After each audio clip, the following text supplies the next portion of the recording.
أعوذ بالله من الشيطان الرجيم.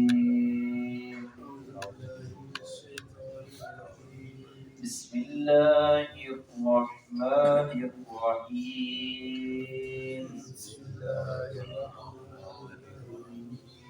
والقمر قدرناه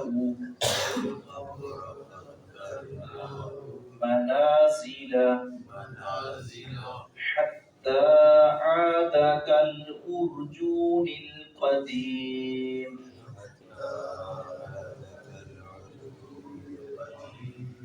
لا الشمس ينبغي لها أن تدرك القمر ولا الليل سابق النهار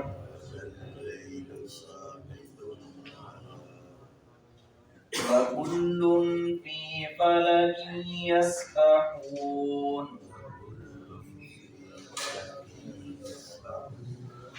وآية لهم أنا حملنا ذريتهم في الفلك المشحون. خالق کائنات نے اپنی معرفت اور اپنا تعارف کروانے کے لیے بالخصوص ان لوگوں کو کہ جو لوگ اللہ رب العزت کی تخلیق کے یہ شاہکار چیزیں اور یہ رب کے نظام پر اعتراض کرنے والے اور اللہ کی ذات کا انکار یا اللہ رب العزت کی ذات کے بارے میں تعویلیں کرنے والے، قیامت کے دن کا انکار کرنے والے، ان کو چند ایک اللہ رب العزت نے نعمتوں کا تذکرہ کر کے سمجھایا ہے زمین کے بارے میں کہ زمین کے اندر اگنے والے اپنا نباتات اور زمین کے اندر سے اللہ رب العزت نے یہ پانی کے چشمے اور پانی کے اوپر اس زمین کو قائم کیا ہے اور اس سے ہماری زندگی وابستہ ہے. یہ درخت ہیں، یہ اناج اللہ رب العزت زمین سے اگاتا ہے، سبزیاں وغیرہ. پھر زمین کے بعد سورج کا تذکرہ کیا ہے. اب سورج کے بعد اللہ رب العزت نے چاند کا تذکرہ کیا ہے. پھر دونوں کا تذکرہ کیا ہے کہ یہ دونوں اپنے اپنے مدار میں چلتے ہیں، ایک دوسرے سے ٹکراتے نہیں ہیں. اور یہ نظام کوئی ایک دو دن کے لیے نہیں، جب تک یہ زمین و آسمان قائم و دائم رہیں گے، جب تک قیامت قائم نہیں ہوگی یہ نظام چلتا رہے گا. اور اس نظام میں نہ کوئی کمی آئی ہے نہ آئے گی. کیوں؟ یہ خالق کائنات وہ ذات جو خود لا ہے، بے مثل اور بے مثال ہے، یہ اس کا بنایا ہوا نظام ہے. اور اللہ رب العزت نے اس نظام کے بارے میں فرمایا فارجع البصر هل ترى من فطور ثم ارجع البصر كرتين ينقلب اليك البصر خاسئا وهو حسير. سورۃ الملک کے آغاز میں اللہ رب العزت نے فرمایا کہ ذرا آنکھیں اٹھا کر دیکھو آسمان کی طرف، تو کجربے کو ٹیڑھ پن کو نظر آتا ہے، تو بتاؤ تمہاری آنکھیں ناکام ہو کر خائب و خاسر ہو کر واپس پلٹ آئیں گی اللہ رب العزت کے نظام کے بارے میں؟ تم ذرہ برابر کجربی ٹیڑھ پن نہیں پا سکتے.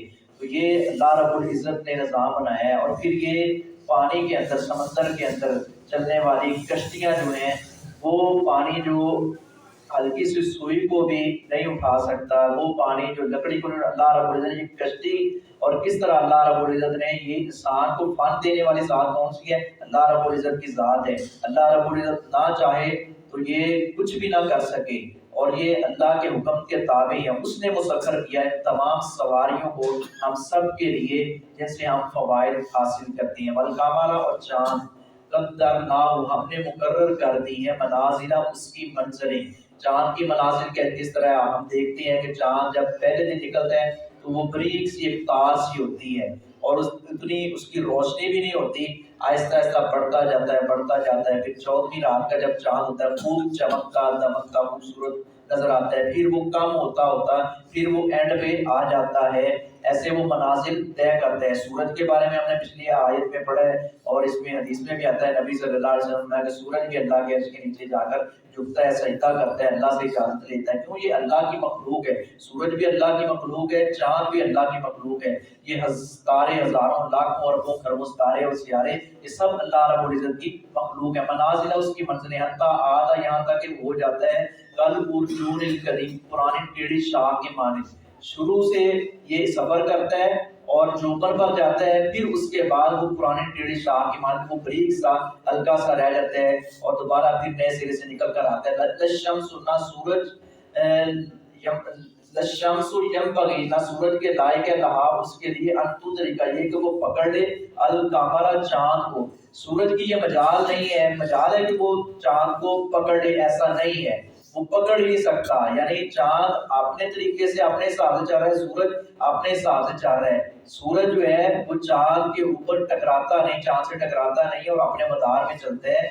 نہ سورج کے لائق ہے اس لیے کہ وہ پکڑ لے چاند کو، ولا اللیل اور نہ رات ہی سابق النہار پہل کرنے والی ہے.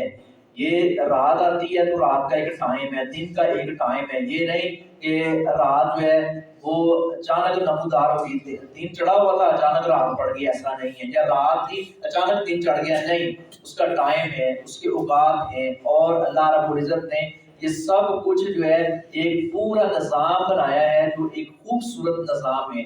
وَكُلٌّ فِي فَلَكٍ يَسْبَحُونَ اور سب اپنے مدار میں تیرتے پھرتے ہیں. وَآیَةٌ لَّهُمْ اور ایک نشانی لَهُمْ ان کے لیے اَنَّا حَمَلْنَا یہ کہ بے شک ہم نے اٹھایا ذُرِّيَّتَهُمْ ان کی اولاد کو فِي الْفُلْكِ الْمَشْحُونِ بھری ہوئی کشتی میں. اس کشتی سے مراد بعد میں سفینہ نوح حضرت نوح علیہ السلام کی کشتی کی مراد یہ بعد میں مطلق طور پر کشتی کا تذکرہ کیا. یعنی یہ کشتی اللہ رب العزت نے اس کو ہمارے لیے نعمت بنایا ہے کہ کتنے لوگ اس پہ سفر کرتے ہیں، اس پہ سامان بھی رکھ لیتے ہیں. اور پانی کو اور کشتی کو اللہ رب العزت نے حکم دیا ہے کہ اپنے اپنے طرز پر چلنا ہے، ان کو محفوظ رکھنا ہے. اللہ رب العزت اپنی نعمتوں کی قدر کرنے کی، اپنی معرفت حاصل کرنے کی اور ہمیں توحید کی سمجھ عطا فرمائے.